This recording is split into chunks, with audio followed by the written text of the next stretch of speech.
আয়ান, হ্যাঁ happy birthday to you. আজকে তোমার বার্থডে, ওকে সেজন্য তোমার জন্য চিকেন ফ্রাই বানিয়েছি আম্মু। Okay thank you. তুমি খুশি হয়েছো?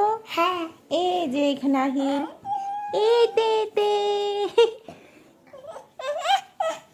বাবা, তুমি খুশি হয়েছো বাবা? হ্যাঁ মা অনেক দোয়া করি তুমি অনেক বড় হও। কুম্মা দিবা? Thank you. আমার সস এনে দে, তুমি এগুলো সুন্দর করে খেয়ে দিবা, ঠিক আছে? আচ্ছা সস কুইডা আমি নিয়ে আসি সস। সস কুইডা